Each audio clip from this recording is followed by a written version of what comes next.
Within the past few years, NFL franchises have started to venture out contrary to old beliefs and styles that both past GMs and head coaches have used. And both past GMs and coaches have used these for not even necessarily 2 or 3 years, but more like 20 to 30 years. And this applies to going for 2 and going for the first down on 4th and short in a lot of situations that really even as short as 5 years ago or so would be considered both gutsy and times where it just flat out would not be considered, and teams would only go for it on 4th down when it was somewhere between the opposing 38 and 43 yard lines, and it would be 4th and 1 or maybe a long one, so maybe 1.5 yards or less.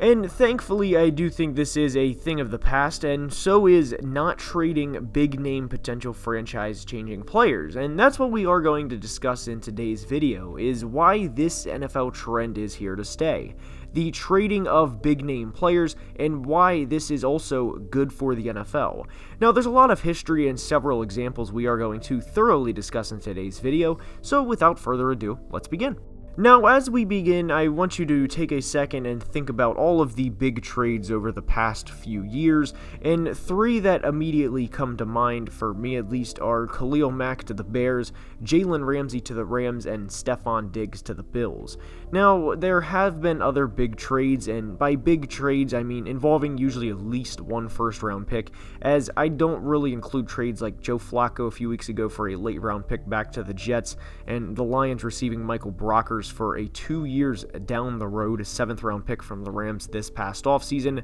No disrespect, they're just not really big league-changing trades. So when looking at the Raiders and Bears trade that occurred right before the 2018 season began, it was Khalil Mack, a 2020 second round pick, and a 2020 5th round conditional pick, and the conditions on that pick failed, so it eventually turned to a 7th round pick in exchange for the 2019 and 2020 first round picks from Chicago, and a 2020 third round pick as well. And there's a pick on the screen to help follow it along, rather than me just say a bunch of numbers. So when we look at this, it was essentially Khalil Mack, Cole Kmet, and an all-time name here, one of my favorites, in Arlington Hambright, for Josh Jacobs, Damon Arnett, and Bryan Edwards. And looking back since then, neither team has won a playoff game, despite the Bears getting to the playoffs twice. Shout out 2020 MVP Mitch Trubisky, and Khalil Mack being an all-world defensive weapon.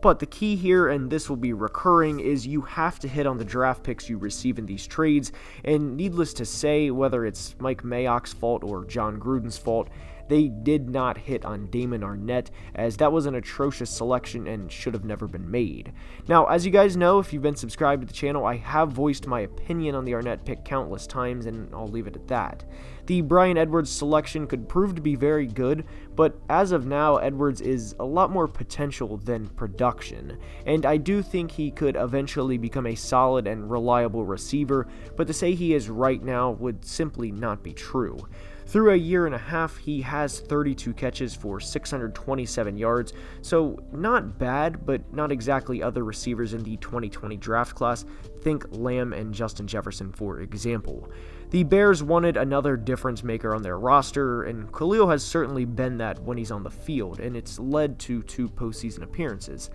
But it's not like the Raiders built a dynasty with the picks they gave up, and this is also something we will see throughout the video. Now, for arguably the most lopsided trade we've seen in the past few years, we revisit the Jalen Ramsey trade, which took him the whole way across the country from Jacksonville to Los Angeles. Jalen was traded in the middle of the 2019 season, and unlike the Raiders-Bears trade, it was pretty simple what it was going to take for Jalen. It was 2 1s and a 4th, and the players that were eventually selected were K'Lavon Chaisson, a pass rusher from LSU, Travis Etienne from Clemson, and Jordan Smith, the 4th round pick from this trade. And needless to say, this is a perfect example of why this trend of trading picks for star players will continue to happen. Ramsey was vocal about wanting out of Jacksonville, and to at least be fair, Jacksonville did get fair compensation for him. 2 number ones and a 4 is about the max a team could get for a player like Ramsey in the situation that he was in. And Jacksonville, as we know, is not a good NFL franchise, and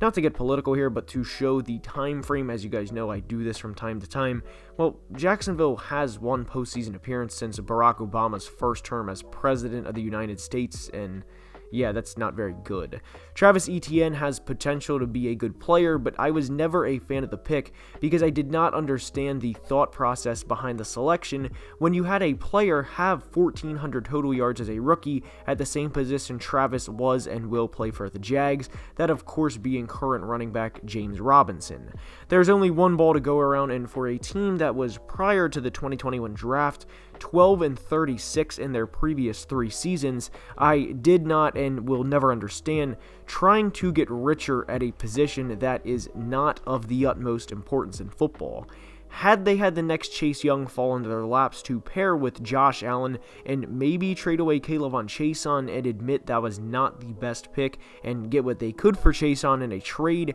then maybe, but would the Colts want to draft the best running back prospect in the 2022 draft like a Breece Hall from Iowa State or a Bijan Robinson from Texas when they have Jonathan Taylor? No, and the Jags should have never drafted Etienne. And by the way, Etienne has not yet made its NFL debut, and I am fully aware they plan to use him as an OW or an offensive weapon, but again, I don't understand the selection when they could have taken literally any other player to me and it would have made more sense. Obviously not a quarterback because they drafted Trevor, but you get what I'm saying. And for what it's worth, the other pick, Jordan Smith, well, Jordan has yet to be active for an NFL game.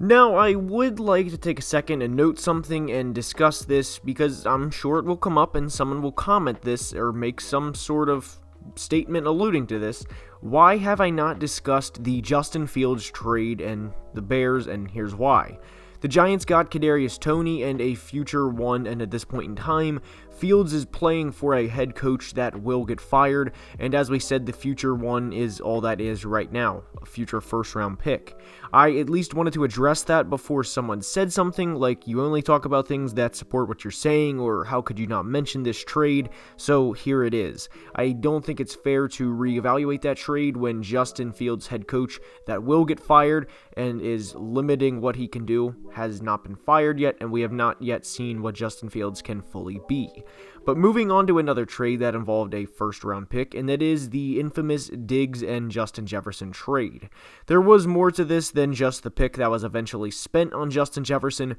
but more or less it was Jefferson for Diggs. The Vikings used a pick in 2021 on rookie safety Cameron Bynum, who in his NFL debut when Harrison Smith was out for COVID, intercepted Lamar Jackson and then the following week had a sack on Justin Herbert. I do love the potential of Bynum, but we're going off of 2 good games here and hoping he becomes a good player. The other picks were used on a 4th rounder in 2021 in Janarius Robinson, who is a defensive end. Robinson was placed on IR before his season got started, and the final pick from this trade was, and yes, this is a thing, I'm not actually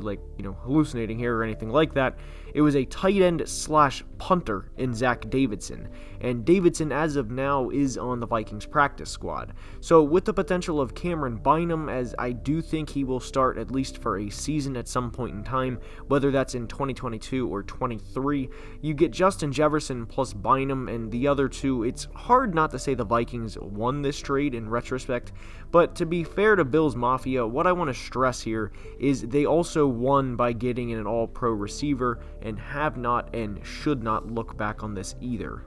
And these aren't the only big trades over the past couple of years, but I do feel like they highlight generally the big trade of today that we use as a standard. There have been several other trades that occur within the draft, like the Chiefs moving up 17 spots in the 2017 draft from pick 27 to pick 10 to select Patrick Mahomes, and I don't really include that in these types of trades because more often than not, trades like this, within the draft happen every year. That one just happened to have one of the most successful players we have in today's NFL involved in it. And since I did bring up the trade details, here's what they were. Patrick Mahomes, and this is after all of the trades worked out, so if there was a hypothetical 6th used for a future 5th or something, the trades that happen all the time on day 3, here's what it boiled down to. Mahomes, for All-Pro corner Trey White, starting tackle Deion Dawkins, and two-time Pro Bowl linebacker Tremaine Edmonds. But with teams making trades like the Diggs, Ramsey, and Mack, and I don't mean to necessarily dog Jacksonville here more than I did earlier, but if bad franchises get star players and franchise-changing players like a Jalen Ramsey, or if a younger Aaron Donald wanted out because the Rams were awful, these types of trades are the new trend and they are here to stay. I do think social media has a role in this, as it used to take a few years to evaluate a draft class, and it still does, don't get me wrong, but there are times now where teams will say screw it and move on, and in the past they would not have. And see Josh Rosen, for example, versus players like Jamarcus Russell and Ryan Leaf. And believe it or not, I don't think it's unfair to compare Rosen to those two, because Rosen, believe it or not, played for the Cardinals less than Russell and Leaf played for the Raiders and Chargers. But moving forward with 32 teams and the sheer diversity amongst how teams are ran and the state of each and every franchise in the state that they're in, yes, we'll have franchises run like the Los Angeles Rams, where they consistently trade for picks, and then we'll have teams like the Minnesota Vikings, who are more often than not draft day champions and walk away from each and every NFL draft with the most selections. But speaking from a fan's perspective, I absolutely love where we are in today's NFL. More trading and more pushes for Super Bowl championships now more than ever, versus the screw it, we'll just kick the road down the can mentality, or kick the can down the road mentality. Sorry, I messed that up. Anyways, and whoever the next big player to get traded this offseason is, well, I can't wait to find out. But anyways, that's all I have for today's video. I hope you enjoyed, and if you did, please leave a like and subscribe to the channel, as it would mean the world. I cannot thank you guys enough for the support, and until next time, I've said this in every video since the Henry Ruggs incident, as you never know how quickly your life can change, but be safe and have a great day.